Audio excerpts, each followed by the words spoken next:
आज के इस व्लॉग में मैं आपके साथ अपने रमज़ान के तीसरे और चौथे रोज़े की सादा सी बजट फ्रेंडली अफ्तारी शेयर करने जा रही हूँ। मेरी अफ्तारी की सादा रूटीन किस तरह से होती है और मैं वही सब आपके साथ शेयर करूँगी जो कि मोस्टली हम मिडिल क्लास लोगों के घरों में बनाया जा रहा होता है। और साथ ही साथ आपको बताऊँगी कि महंगाई में अपनी अफ्तारी के बजट को कैसे मैनेज करें, अपनी रूटीन को कैसे प्रोडक्टिव बनाएं, हर चीज़ को स्पेशल इबादत और घर के कामों को कैसे मैनेज करें। और साथ ही साथ आपके साथ शेयर करूंगी एग फ्राइड राइस और चिकन मंचूरियन की ज़बरदस्त सी रेसिपी। अब आपको चाइनीज़ रेस्टोरेंट जाने की बिल्कुल भी ज़रूरत नहीं है, आप घर पे बना सकते हैं।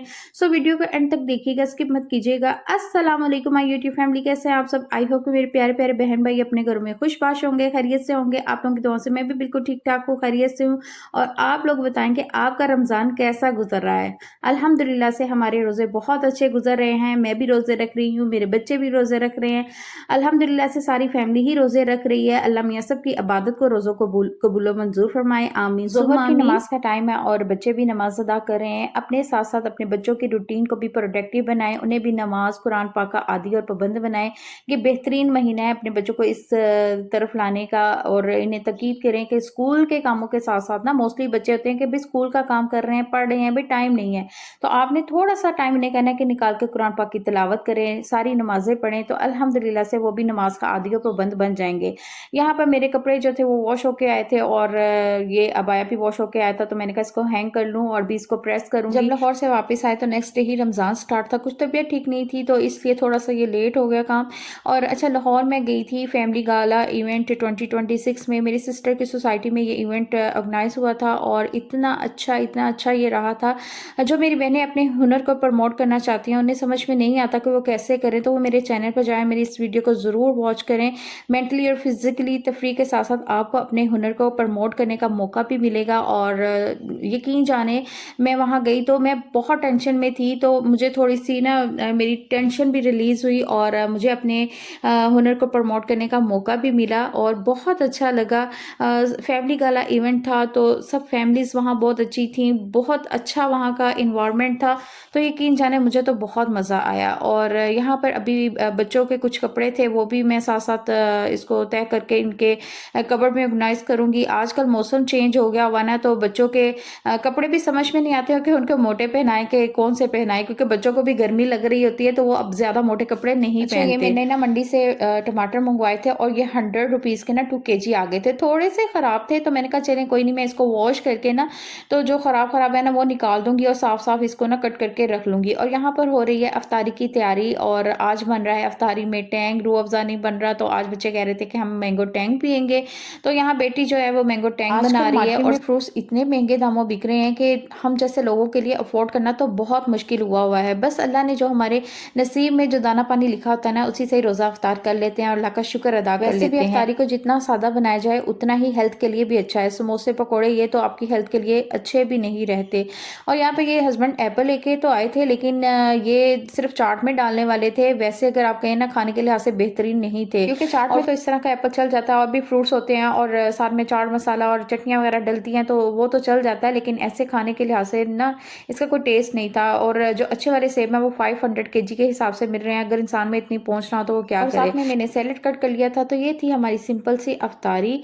और उसके बाद फिर मैं खाना रेडी करने लगी थी। खाने में मैंने बनाए थे एग फ्राइड राइस और साथ में चिकन मंचूरियन बनाया था। मैंने कहा चलें खाना जो है ना वो खा लिया चाहे तो वो सेहत के लिए हेल्दी भी होता है। तो यहाँ पर मैंने ले लिया था कढ़ाई के अंदर थोड़ा सा घी ले लिया था। इसके अंदर मैंने 2 अंडे जो थे ना उसको बीट करके तो इसको इस तरह से मैंने पका लिया था। फिर मैंने अंडों को निकाल कर इसके अंदर अगेन से मैंने ऑयल डाला और इसके अंदर वेजिटेबल्स मैंने डाली थी। वेजिटेबल में मैंने बंद गोभी यूज़ की थी और इसके अलावा शिमला मिर्च थी और गाजर थी कटी हुई, चकोर कटी हुई छोटी छोटी, वो मैंने डाल दी थी। और बस इसको आपने बहुत ज़्यादा पकाना नहीं है, बस इतना पकाना है कि थोड़ी सी सब्जियां क्रंच भी रहें। और स्पाइस में मैंने इसके अंदर यूज़ किया था नमक था, काली मिर्च थी, थोड़ा सा आपने चिकन पाउडर डाल लेना है। अगर आप चाइनीज़ नमक यूज़ करते हैं आप वो भी डाल सकते हैं। इसके अलावा मैंने इसके अंदर सफ़ेद मिर्च का थोड़ा सा पाउडर वो भी डाला था, कुटी हुई थोड़ी सी लाल मिर्च डाली थी और सिरका और सोया सॉस, ये चीज़ें तो इसके अंदर डलनी ही डलनी है, बस वो डाली थी सब्जियों के अकॉर्डिंग। और बस इसकी मिक्सिंग कर ली थी। और जब थोड़ी सी सब्जियां हो गई ना तो जो मैंने अंडे पकाए हुए थे तो वो भी मैंने इसके अंदर ही डाल दिए थे। तो बस ये इसकी जो थी ना वो मैरिनेशन रेडी हो चुकी थी। और दूसरी तरफ मैंने राइस जो थे वो बॉईल बॉयल कर लिए थे।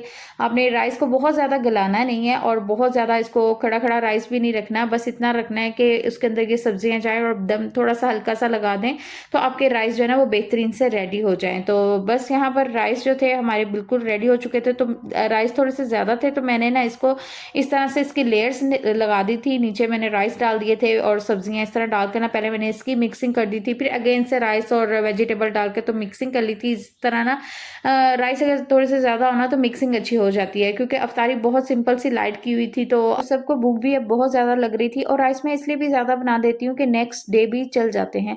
तो यहाँ पे मैं मंचूरियन की तैयारी कर रही हूँ। मैंने चिकन ले लिया था हाफ केजी, उसमें मैंने नमक, काली मिर्च और इसमें थोड़ा-सा मैंने ना चिकन पाउडर डाला था, साथ में ये कॉर्नफ्लोर था, हाफ एग मैंने इसमें यूज़ किया था, सिरका था और सोया सॉस। बस ये चीज़ें डालकर मैंने इसकी कर ली थी मैरिनेशन। और आप चाहें तो इसको थोड़ी देर के लिए रख भी सकते हैं, लेकिन मेरे पास इतना टाइम नहीं था, तो मैंने बस मिक्सिंग की और इसके बाद फिर इसको मैंने कढ़ाई में ऑयल डालकर तो इसको फ्राई कर लिया था। और ये इस तरह से मंचूरियन बनाए ना तो बहुत ही ज़बरदस्त बनती है। और फिर बस आपको इसकी क्या है ग्रेवी रेडी करनी होती है। चिकन क्योंकि गल चुका होता है, तो यहाँ पे इस तरह से मैंने इसको स्ट्रिप में बारीक-बारीक सी ना स्ट्रिप में काट लिया था ताकि ये जल्दी गल जाए।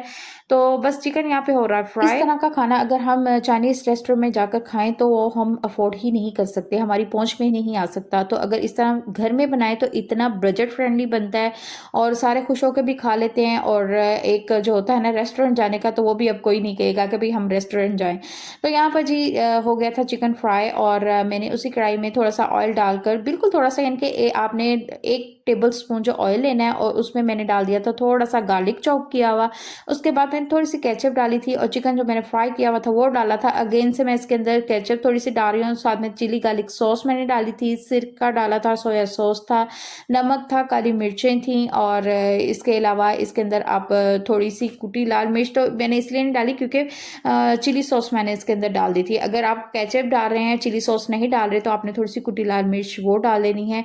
और बस यही स्पाइस थे। इसके बाद इसकी मिक्सिंग कर ली थी और जितनी आपने ग्रेवी रखनी है ना उसके अकॉर्डिंग आपने इसके अंदर वाटर ऐड कर देना है। और फिर जब अच्छी तरह से बॉयल आ जाए तो बस आपने इसके अंदर क्या करना है कि आपने थोड़ा-सा कॉर्नफ्लोर लेना है, उसको मिक्स करना है और अपनी ग्रेवी रेडी कर लेनी है। आप चाहें तो इसके अंदर वेजिटेबल भी डाल सकते हैं। मैंने इस दफ़ा विदाउट वेजिटेबल्स ये मंचूरियन रेडी की थी, कोई इसमें मैंने कैप्सिकम या अनियन नहीं डाला था। तो बस इस तरह से बड़ी ज़बरदस्त ये रेडी हो गई थी और इतनी टेस्टी, इतनी मज़े की बनी थी कि सबने बहुत खुश होकर खाया। अल्हम्दुलिल्लाह, अल्हम्दुलिल्लाह, अल्हम्दुलिल्लाह से हमारा खाना हो चुका था रेडी और सब जो थे वो टेबल पे आके बैठ चुके थे और हस्बैंड ने और सब बच्चों ने खाने की बहुत तारीफ़ की। तो आपकी जो मेहनत थी ना वो आपको वसूल हो गई तारीफ़ की सूरत में। तो आप लोग भी इस डिश को ज़रूर ट्राई कीजिएगा और मुझे बताइएगा कि आपकी कैसी बनी। मंचूरियन के ऊपर मैंने ना थोड़े से सेसमी जो थे वो स्प्रिंकल कर दिए थे, बहुत टेस्टी लगते हैं इस तरह से। आजकल रमज़ान की वजह से हर घर की रूटीन चेंज है। जिस घर में बच्चे स्कूल जा रहे होते हैं ना वो माएँ तो सो ही नहीं सकती। अच्छा सहरी के बाद तो फिर यही होता है ना नमाज़ पढ़ ली, ज़िक्र-अज़कार कर लिए, कुरान पाक की तिलावत कर ली, उसके बाद इतना टाइम हो ही जाता है कि बच्चों के स्कूल का टाइम जो है ना वो बिल्कुल ही करीब-करीब होता है कि माएँ कहती हैं कि चलें बच्चे स्कूल चले जाएँ तो उसके बाद फिर रेस्ट कर लेंगे। लेकिन अगर आपके हस्बैंड ने भी जाना और कुछ हस्बैंड ऐसे होते हैं कि पूरा प्रोटोकॉल माँगते हैं कि भई जब तक मैं ना चली जाऊँ शॉप पर तो नहीं आपने सोना। और कुछ होते हैं कि बीवी अगर सो भी रही है ना तो डिस्टर्ब हस्बैंड नहीं करते। तो वो मैं कहती हूँ बहुत अच्छी चीज़ है कि थोड़ा-सा वाइफ़ को भी टाइम देना चाहिए, क्योंकि अगर सहरी में उसी औरत ने सबसे पहले उठना है, किसी ने भी नहीं उठना। आप उठेंगी तो आप सहरी बनाएँगी, अगर आप नहीं उठेंगी ना तो आप देखिएगा कोई भी नहीं उठेगा। इसीलिए घर के कामों के साथ-साथ अपने रेस्ट का भी ख़ास ख़्याल रखें। जब हस्बैंड चले जाएँ, बच्चे चले जाएँ तो थोड़ा-सा टाइम अपने रेस्ट के लिए निकालें। अगर तब नहीं सो सकती तो आप दोपहर में नमाज़ के बाद सो लें, तब भी नहीं सो सकती तो इफ्तारी के बाद आप सो लें। तो अपनी नींद को ज़रूर पूरा करें। एक्टिव और सेहतमंद होगी तो आप अपनी फैमिली के लिए सहरी और इफ्तारी बना सकती हैं और रोज़े भी रख सकती हैं।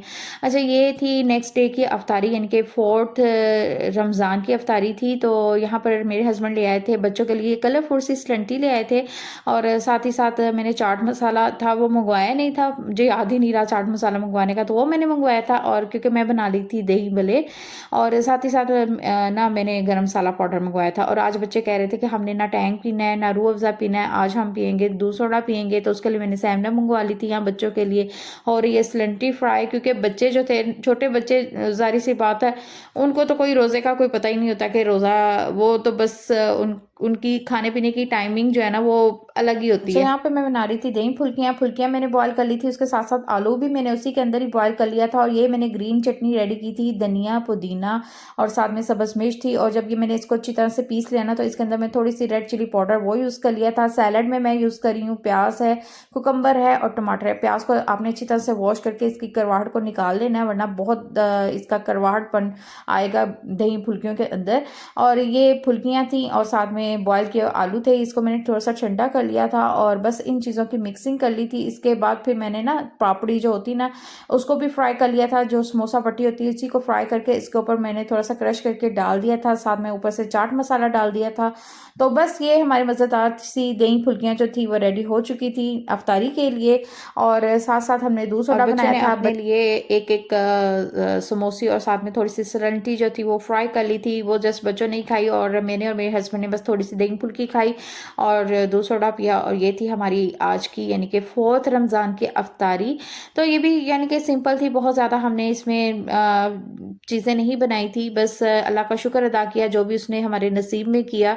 आजकल के इस महंगाई के दौर में अपने बजट को मैनेज करना ना बहुत मुश्किल काम है। अल्लाह हर एक के लिए आसानियाँ पैदा करे। तो यहीं पे आज मैं अपने व्लॉग का एंड करना चाहूँगी। आपने बताना है कि आपको मेरी आज की जो अफ्तारी रूटीन वो कैसी लगी, मेरा व्लॉग कैसा लगा। कल मिलेंगे एक नई रूटीन, एक नए व्लॉग के साथ। अपना ढेर सारा ख्याल रखें, मुझे अपनी ढेर सारी दुआ में याद रखें। चैनल को सब्सक्राइब ज़रूर करें और वीडियो को लाइक और शेयर ज़्यादा से ज़्यादा करें। कल तक के लिए अल्लाह हाफिज़।